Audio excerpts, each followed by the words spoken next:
Hi guys, I'm Mohit and today we'll discuss about the shots played in tennis like service, forehand, backhand, volley, smash and all these terms I'll discuss so that when you are watching TV you can easily listen and your mind can get to know that what had happened if a commentator says that you hit a great forehand, what does that mean? So we'll discuss that today. So let's start with service. Point starts with service. In service, player tosses ball. Player is having hand sorry, I mean player is having ball in his left hand. He throw the ball and project it in such a way that it comes over here in this region. So player toss the ball in a way when ball is traveling, he pulls his hand back and generate power so that he can attain a speed of 251 kmph. That is the maximum speed of tennis serve. And when ball comes here, it get contact with racket and it flew away and fall into the black box that I told you. So this is the basic funda of serve. You toss the ball and then you hit the ball with your racket. The more is the power in your hand, means more is the speed of your hand, the more will be speed of your service. The second portion is forehand. When the ball comes into the right side of your body, then the shot you play is known as forehand. So in forehand, ball is coming this way. Oh, I'll use white color in this one. So ball is coming in this way. This is the trajectory of ball. So player take his right hand back and generates a power. It's motion of his racket. You can see this is the motion of his racket. So the faster is this motion, the faster will be the shot. So he hits the ball over here and this follow through generates the power. So look at this man, Federer's almost 360 degree. So you can estimate how much power will this shot contain. And Federer is well known for his forehand because he generates so much power, almost 360 degree swing that generates a lot of power. What if ball comes into the left hand side? You can't play this shot. So that shot is known as backhand. This is backhand. In backhand, this is Curtin, my favorite player, and the trajectory of ball is over here. Again I have to use white color. So ball of trajectory is over here. He swings his hand from here and to here. So the faster will be the swing, again the faster will be the shot. So this is backhand. You have to swing your racket through here, through there, and you contact the ball over here. So it's a funda of backhand. It's single hand backhand because he's using only his one hand. This backhand is known as single hand backhand. Most of the players don't play single hand backhand because it requires a lot of power. And if you are lean from your childhood, when you are playing tennis, you started playing backhand using two-handed, like Djokovic was very lean when he was child, so he started playing two-handed backhand because it doesn't require that much power. So in backhand also the same concept. You have to swing your racket from here to here. Racket will contact ball over here. So this is known as backhand. If ball comes to your right hand side, that is known as forehand. If ball comes to your left hand side, that is known as backhand. This is topspin backhand. Remember, this is topspin backhand. That I'll tell you what is topspin backhand. The another one is slice. Look at this. This is different from topspin backhand. In slice, player slices the ball. Look at his swing. His swing is this way.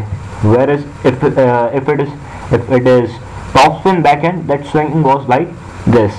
So in that you roll the ball in the topward direction. In this you roll the ball in backward direction. Look, his racket from here, and then this way. You can see here, this way.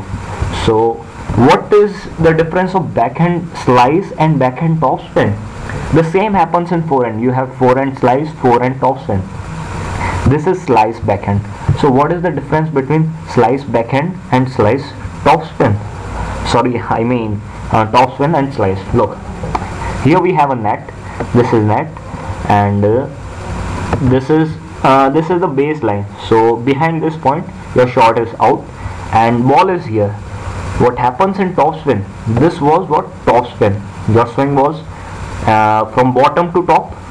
From bottom to top. You can see here. Yeah, this is from this, then bottom, then top. Okay, bottom to top. So bottom to top is you swing your racket from bottom to top. So here you get contact your racket with the ball. So you are rolling ball in this direction. You are putting force in this direction.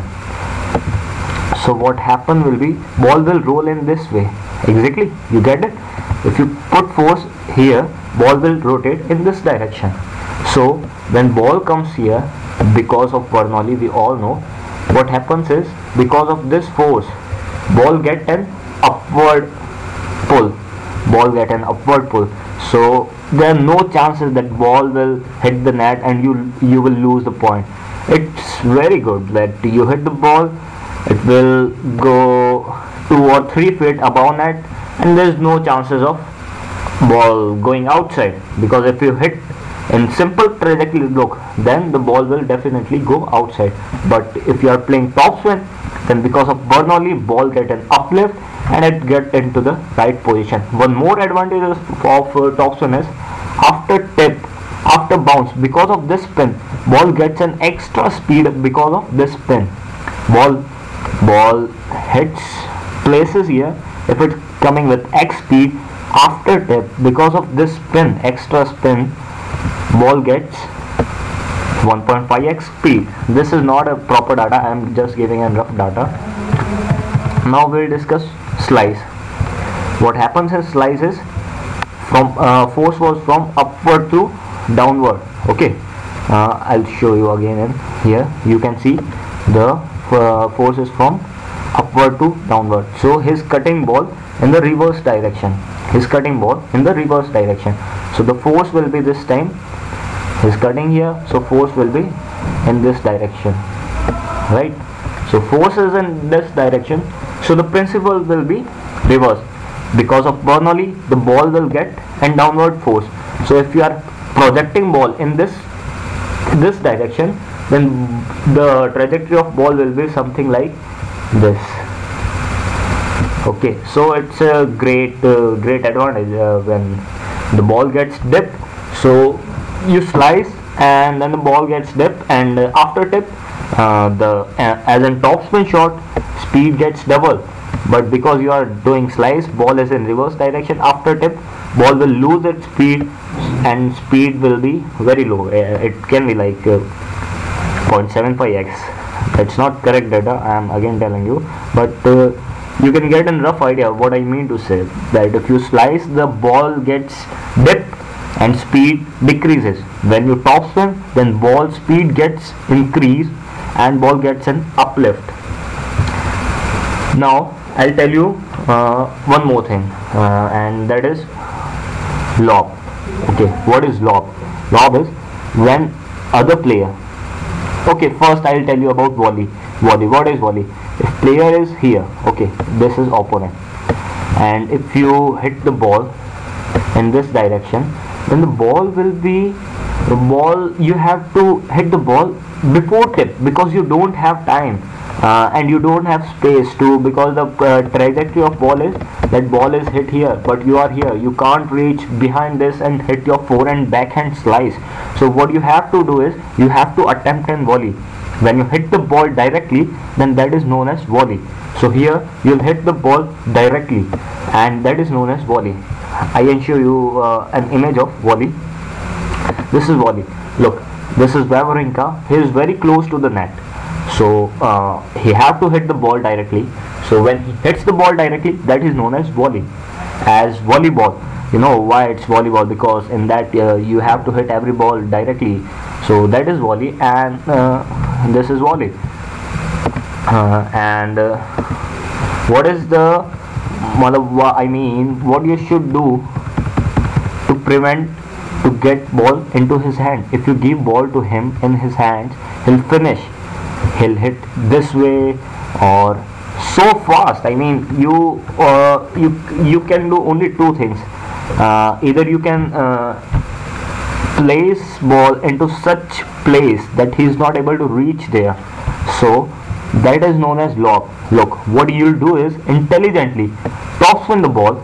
Okay, so top spinning will give you an uplift. Okay, uplift, then it will go at the back, so it will tip and speed will be increased.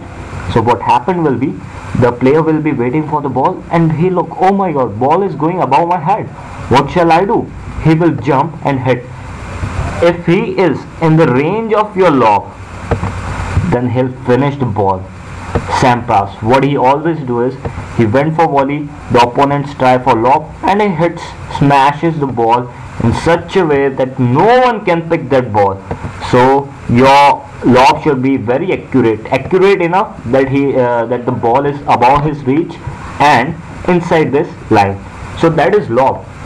That is main part if you are playing against a player who is very frequently coming to the net.